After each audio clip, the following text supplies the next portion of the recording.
Keruntuhan kerajaan Majapahit menandai berakhirnya salah satu kerajaan terbesar dan paling berpengaruh di Nusantara. Berdiri pada abad ke-13, Majapahit mencapai puncak kejayaannya pada masa pemerintahan Hayam Wuruk dengan dukungan Mahapatih Gajah Mada yang terkenal dengan Sumpah Palapanya.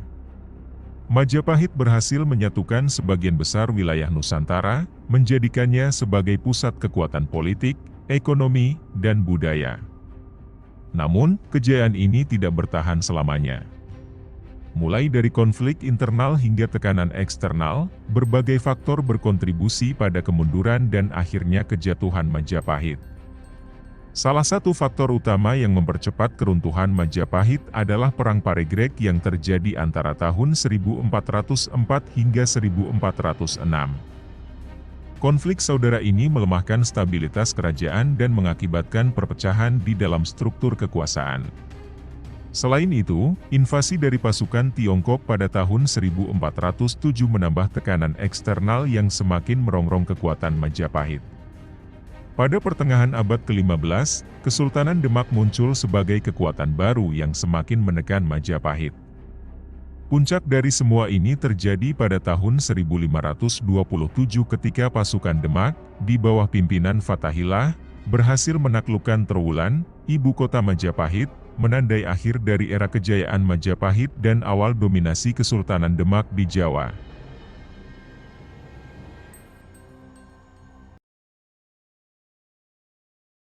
Perang Paregreg adalah salah satu peristiwa penting dalam sejarah kerajaan Majapahit yang terjadi antara tahun 1404 hingga 1406 Masehi. Perang saudara ini melibatkan dua faksi yang dipimpin oleh Wikramawardhana, penerus Hayam Wuruk, dan Brewirabumi, yang juga mengklaim hak atas tahta Majapahit. Konflik ini bukan hanya soal perebutan kekuasaan, tetapi juga tentang pertentangan internal dalam kerajaan yang memicu melemahnya kekuatan politik Majapahit. Wikramawardhana adalah menantu Hayam Wuruk yang resmi dinobatkan sebagai raja. Sementara itu, Brewirabumi adalah anak dari salah satu istri selir Hayam Wuruk, yang merasa memiliki hak atas tahta karena juga memiliki darah kerajaan. Ketegangan di antara keduanya meningkat setelah kematian Hayam Wuruk, ketika Brewirabumi mulai menantang legitimasi Wikramawardhana. Pertentangan ini semakin memanas dan akhirnya meletus menjadi perang terbuka pada tahun 1404. Perang Paregreg berlangsung selama 2 tahun dan melibatkan pertempuran besar di berbagai wilayah Majapahit. Konflik ini tidak hanya mengakibatkan korban jiwa yang signifikan, tetapi juga menguras sumber daya kerajaan secara drastis. Wikramawardhana, meskipun memiliki dukungan dari sebagian besar bangsawan Majapahit, menghadapi perlawanan keras dari pasukan Brewirabumi yang juga cukup kuat. Kedua pihak menggunakan segala cara untuk memenangkan perang, termasuk taktik militer yang canggih dan aliansi dengan daerah-daerah lain.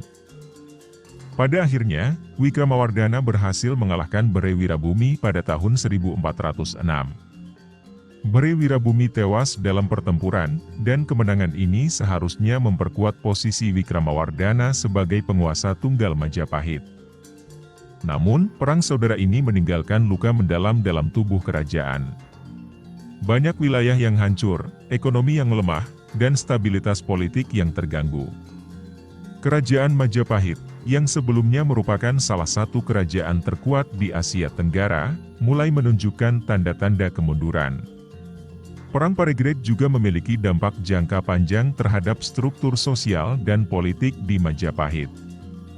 Banyak bangsawan yang kehilangan kekuasaan mereka, sementara yang lain naik ke posisi kekuatan baru. Konflik internal ini membuka jalan bagi munculnya kekuatan-kekuatan baru di wilayah Nusantara, yang kemudian berkontribusi pada keruntuhan Majapahit beberapa dekade kemudian dan berdirinya Kesultanan Demak. Perang Paregreg menandai awal dari akhir kejayaan Majapahit dan merupakan salah satu contoh bagaimana perang saudara dapat merusak fondasi sebuah kerajaan besar. Pada awal abad ke-15, kekuatan Majapahit mulai mengalami berbagai tantangan internal dan eksternal. Salah satu momen kritis adalah pada tahun 1407 ketika armada Tiongkok yang dipimpin oleh Laksamana Cheng Ho mengadakan ekspedisi ke Asia Tenggara. Meskipun ekspedisi ini terutama bertujuan untuk menjalin hubungan diplomatik dan perdagangan, beberapa sumber mencatat bahwa ada konfrontasi militer antara pasukan Tiongkok dan Majapahit. Laksamana Cheng Ho, seorang pelaut dan diplomat Tiongkok terkenal dari dinasti Ming, memimpin serangkaian ekspedisi laut yang luar biasa ke berbagai belahan dunia, termasuk Asia Tenggara, India, Timur Tengah, dan Afrika. Ekspedisi ini bertujuan untuk menunjukkan kekuatan dan kemegahan Tiongkok serta menjalin hubungan diplomatik dan perdagangan. Pada tahun 1407, Cheng Ho melakukan perjalanan ke Jawa, di mana terjadi ketegangan dengan kerajaan Majapahit. Konfrontasi ini terjadi di tengah ketidakstabilan internal Majapahit pasca Perang Paregreg. Kerajaan yang sudah lemah ini tidak mampu menahan tekanan dari luar dengan efektif.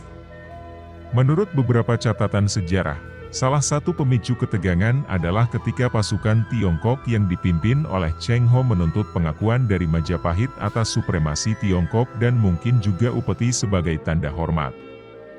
Namun, sumber-sumber ini juga menunjukkan bahwa tindakan militer oleh Tiongkok lebih merupakan upaya untuk mengamankan jalur perdagangan dan mengatasi ancaman bajak laut yang merajalela di perairan Nusantara.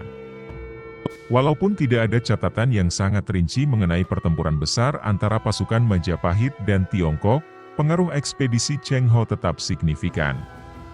Kunjungan Cheng Ho ini menunjukkan bahwa Majapahit harus berhadapan dengan kekuatan besar dari luar yang berusaha mengontrol perdagangan maritim di wilayah Asia Tenggara.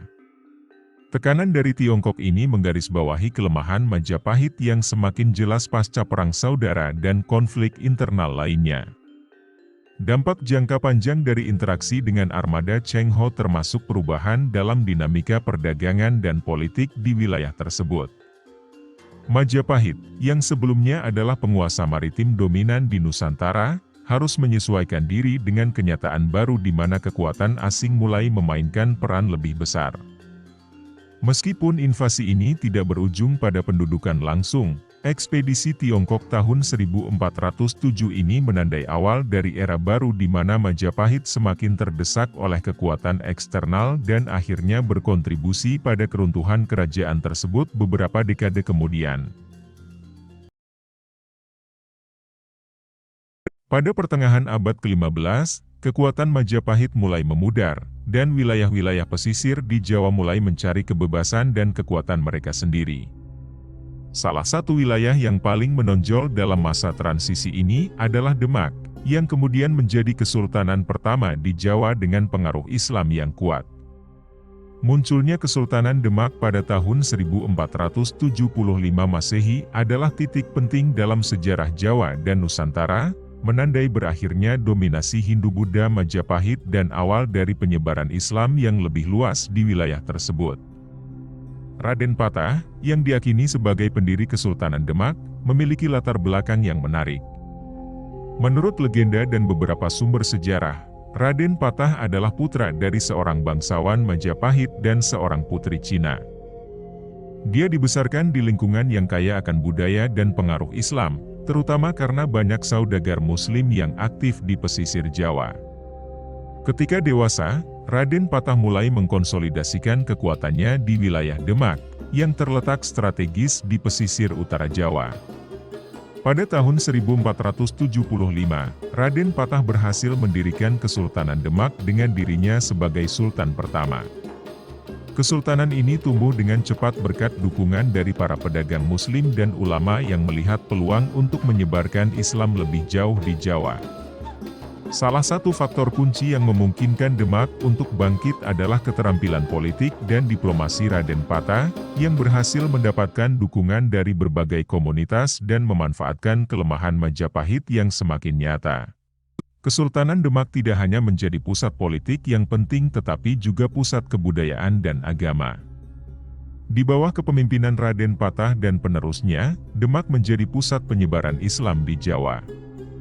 Masjid Demak, yang didirikan oleh Raden Patah, menjadi simbol penting dari kebangkitan Islam di wilayah tersebut. Masjid ini tidak hanya berfungsi sebagai tempat ibadah, tetapi juga sebagai pusat pendidikan dan kegiatan sosial yang memperkuat jaringan komunitas Muslim di Jawa.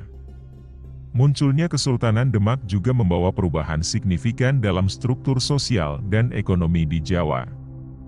Dengan menguasai jalur perdagangan maritim yang penting, Demak menarik banyak pedagang dari berbagai belahan dunia, yang membawa kekayaan dan pengaruh budaya yang lebih luas. Selain itu, Kesultanan Demak memainkan peran penting dalam konflik politik di Jawa, terutama dalam upaya mereka untuk menguasai sisa-sisa wilayah Majapahit dan memantapkan kekuasaan mereka di seluruh Jawa. Kebangkitan Demak menandai akhir dari era dominasi Majapahit dan membuka jalan bagi era baru di bawah pengaruh Islam di Nusantara. Pada awal abad ke-16, Kesultanan Demak, di bawah kepemimpinan Sultan Trenggana, berambisi untuk memperluas pengaruh Islam dan kekuasaannya di wilayah Nusantara.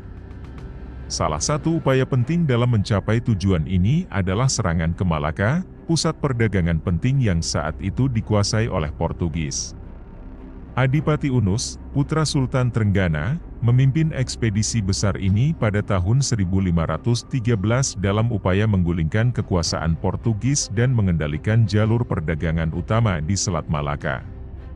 Adipati Unus, yang juga dikenal sebagai Pangeran Sabrang Lor, adalah seorang pemimpin muda yang penuh semangat dan dikenal karena keberanian serta kecakapannya dalam memimpin pasukan. Serangan ke Malaka menjadi salah satu misi terpenting dalam karirnya. Pada tahun 1513, dengan armada kapal yang cukup besar, Adipati Unus berangkat menuju Malaka bersama ribuan prajurit. Ekspedisi ini didukung oleh sejumlah kerajaan sekutu di Nusantara, yang juga merasa terancam oleh kehadiran Portugis di Malaka. Setibanya di Malaka, pasukan Adipati Unus menghadapi perlawanan sengit dari pasukan Portugis yang telah mempersiapkan pertahanan dengan baik. Benteng Portugis di Malaka, yang dibangun dengan arsitektur kuat dan dilengkapi dengan persenjataan canggih, menjadi tantangan besar bagi pasukan Demak. Meskipun demikian, Adipati Unus tidak gentar dan melancarkan serangan dengan strategi yang matang. Pertempuran pun berlangsung sengit, dengan kedua belah pihak menunjukkan keberanian dan ketangguhan mereka. Namun, meskipun menunjukkan keberanian luar biasa, serangan Adipati Unus gagal mencapai tujuannya.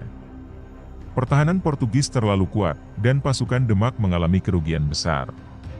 Kegagalan ini tidak hanya disebabkan oleh superioritas teknologi militer Portugis, tetapi juga oleh kurangnya pengalaman dan persiapan pasukan Demak dalam menghadapi pertempuran dengan kekuatan Eropa yang lebih maju. Serangan ini, meskipun gagal, menunjukkan tekad Kesultanan Demak untuk melawan dominasi asing dan memperluas pengaruh mereka. Kegagalan serangan ke Malaka pada tahun 1513 berdampak signifikan pada strategi dan politik Kesultanan Demak. Adipati Unus, meskipun tidak berhasil merebut Malaka, tetap dikenang sebagai pahlawan yang berani dan memiliki visi besar untuk Nusantara. Serangan ini juga menjadi pelajaran berharga bagi Demak dan kerajaan-kerajaan lainnya di Nusantara tentang perlunya modernisasi militer dan pentingnya persiapan matang dalam menghadapi kekuatan kolonial. Meskipun gagal, upaya ini memperkuat semangat perlawanan terhadap dominasi asing dan memperkuat identitas politik Kesultanan Demak sebagai pelindung Islam dan kekuatan maritim di Nusantara. Pada tahun 1527, Kesultanan Demak berhasil menaklukkan Majapahit, sebuah peristiwa yang menandai berakhirnya era kejayaan kerajaan Hindu-Buddha di Nusantara dan awal dominasi kerajaan Islam di Jawa. Penaklukan ini dipimpin oleh Sultan Trenggana, Sultan ketiga Demak, yang bertekad untuk memperluas pengaruh Islam dan kekuasaan politik Demak di seluruh Jawa. Keberhasilan ini juga dipengaruhi oleh berbagai faktor internal dan eksternal yang melemahkan Majapahit selama beberapa dekade sebelumnya. Sebelum penaklukan, Majapahit sudah mengalami kemunduran yang signifikan sejak pertengahan abad ke-15. Perang Paregreg yang terjadi antara tahun 1404 hingga tahun 1406 melemahkan kekuatan kerajaan secara internal. sementara konflik internal dan ketidakstabilan politik terus berlanjut. Selain itu, munculnya kerajaan-kerajaan pesisir yang lebih kuat dan berpengaruh, termasuk Kesultanan Demak, menantang dominasi Majapahit yang semakin lemah. Semua faktor ini menciptakan situasi yang matang untuk penaklukan oleh kekuatan baru yang lebih dinamis dan terorganisir. Sultan Trenggana, yang memerintah dari tahun 1521 hingga tahun 1546, melihat kesempatan untuk mengkonsolidasikan kekuasaannya di Jawa dengan menaklukkan Majapahit. Pada tahun 1527, pasukan Demak yang dipimpin oleh Fatahillah atau juga dikenal sebagai Falatehan melancarkan serangan besar-besaran ke ibu kota Majapahit, Trowulan. Serangan ini didukung oleh berbagai kerajaan dan komunitas pesisir yang telah beralih ke Islam dan melihat Demak sebagai pemimpin mereka. Pertempuran berlangsung sengit, tetapi pasukan Majapahit yang sudah lemah tidak mampu bertahan. Penaklukan Majapahit oleh Demak tidak hanya merupakan kemenangan militer tetapi juga simbolis. Dengan runtuhnya Majapahit, Kesultanan Demak memperkuat posisinya sebagai kekuatan politik dan agama yang dominan di Jawa. Penaklukan ini juga menandai berakhirnya era kerajaan Hindu-Buddha yang telah mendominasi Nusantara selama berabad-abad. Dalam banyak hal, keberhasilan Demak dalam menaklukkan Majapahit juga mencerminkan perubahan besar dalam struktur sosial, politik, dan agama di wilayah tersebut. Setelah penaklukan, Demak tidak hanya berfokus pada konsolidasi kekuasaannya tetapi juga pada penyebaran Islam di seluruh Jawa. Sultan Trenggana dan penerusnya berusaha memperkuat jaringan komunitas Muslim dan mendukung pembangunan masjid serta lembaga pendidikan Islam. Meskipun Demak sendiri hanya bertahan hingga pertengahan abad ke-16, dampak penaklukan Majapahit oleh Demak berlanjut selama berabad-abad berikutnya, membentuk dasar bagi perkembangan kerajaan-kerajaan Islam di Jawa dan Nusantara secara keseluruhan.